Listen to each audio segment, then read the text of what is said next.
Madam हाँ sir. Madam मैं काफ़ी टाइम से फेरी का बिजनेस कर रहा हूँ और हाँ, मैं शहर शहर जाके कपड़े बेचता हूँ। उससे मैं क्या सोच रहा हूँ कि मेरे बहुत बहुत टाइम से करा था, मेरे पास सेविंग्स हो गई बहुत सारी। बिल्कुल। तो अब मैं सोच रहा हूँ मैं अपना खुद का बिजनेस करूँ, अपनी खुद की एक शॉप ओपन करूँ अपने एक गाँव में। शहर शहर जाके भटको नहीं और अपने घर के पास ही एक शॉप ओपन कर लो। तो सही है। मैडम मुझे किन किन बातों का ध्यान रखना चाहिए एक शॉप ओपन करने से पहले, मुझे थोड़ा बताइए ना। बस इतनी सी बात भाई, ये तो बहुत ज्यादा आसान है। चलिए मैं आज आपको बता देती हूँ, डायरेक्टली हमारे वीडियो कंटिन्यू करके ही आप सारी चीजें जानिए, ताकि हमारे बहुत सारे कस्टमर्स को भी पता चलेगा कि ये स्टेप आपके लिए कितना ज्यादा इजी रहेगा। नमस्कार, आप सभी का स्वागत है आपके अपने YouTube channel Ajmera fashion daily wear saris में। देखिए, डेली वेयर की साड़ियाँ जिसकी रिक्वायरमेंट इतनी ज्यादा होती है कि हमारे व्यापारी भाई तो आजकल फेरी का व्यापार करने लग गए। और फेरी का व्यापार करते करते वो गली मोहल्ले शहर में जाके भी ये सारी चीजें सेल आउट करके आते हैं, और उन्हें कहीं ना कहीं इसका रेस्पॉन्स भी बहुत ज्यादा बढ़िया लगता है। तो ठीक वैसे ही जैसे अभी मेरे कस्टमर ने मुझसे एक सवाल पूछा है कि मैडम मेरा ये बिजनेस जो है फेरी का, मैंने स्टार्ट तो कर दिया, चल भी बहुत ज्यादा बढ़िया रहा है, लेकिन इस वजह से जो है मैं अपनी फैमिली को टाइम नहीं दे पा रहा हूँ, मैं उनसे कहीं ना कहीं दूर हो जा रहा हूँ, और मैं अभी ये सोच रहा हूँ कि मुझे एक दुकान शुरू कर लेनी चाहिए। तो देखिए, आपका डिसीजन एकदम सही है, लेकिन आप अभी ये कंफ्यूजन में है कि मैं कैसे इसके स्टेप बाय स्टेप आगे बढ़ूं। तो मैं आपको ये कहना चाहूंगी, देखिए, दुकान जब भी ओपन करने का सोचते हैं ना, तो हम आपको क्या बोलते हैं कि पहले आप नॉलेज लीजिए।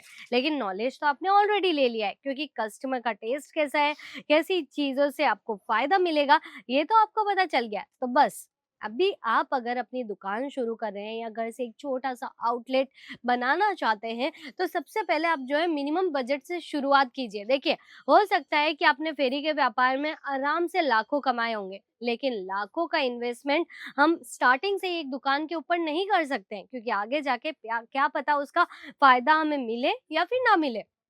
तो देखिए, आप स्टार्टिंग कीजिए सिर्फ 25,000 के बजट से। 25 नहीं तो 50,000 एक बार के लिए आप ये अमाउंट लेके चलिए, और उसी अमाउंट से आप जो है स्टॉक इंक्लूड करके घर से ही जो है ये सारी चीजें सेल करना शुरू कीजिए। और घर से बेचना तो और भी ज्यादा आसान हो जाता है, पता है कैसे? क्योंकि देखिए, फैमिली का सपोर्ट भी मिल जाता है, और साथ ही साथ आपके नियर बाय जितने भी आपके कस्टमर्स है, जितने भी आस पड़ोसी है, आपके रिलेटिव्स भी होंगे, तो वो आपके यहाँ से आके ये सारी चीजें खरीदना शुरू कर देंगे।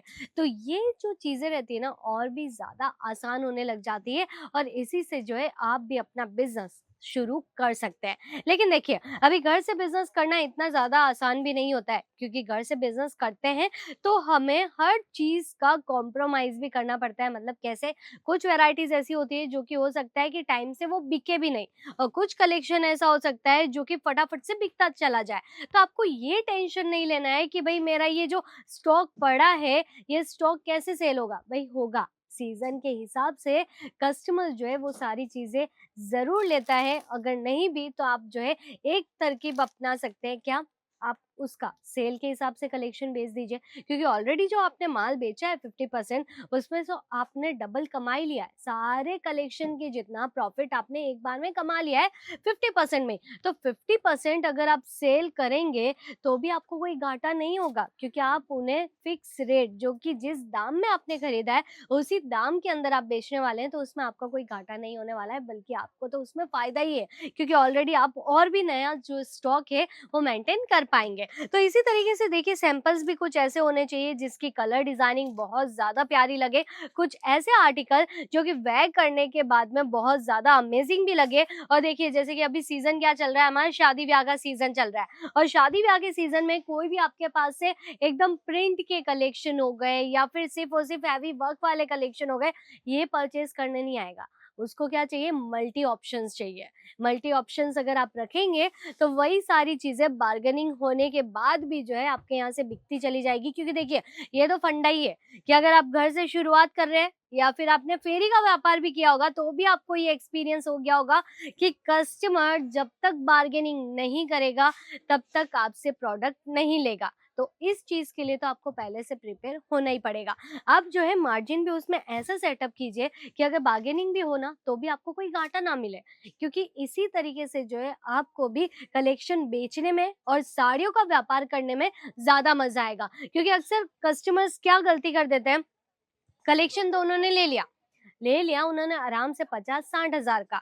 साड़ी के ऊपर जो है उन्होंने मार्जिन सेट किया सिर्फ और सिर्फ कितना, अगर उन्होंने वैरायटी यहाँ से ली है सिर्फ 500-600 की और उसके ऊपर सिर्फ वो 10 या 20% तक का मार्जिन ऐड कर रहे हैं, तो उससे व्यापार नहीं होता है, क्योंकि उतना तो आपकी बार्गेनिंग भी हो जाएगी।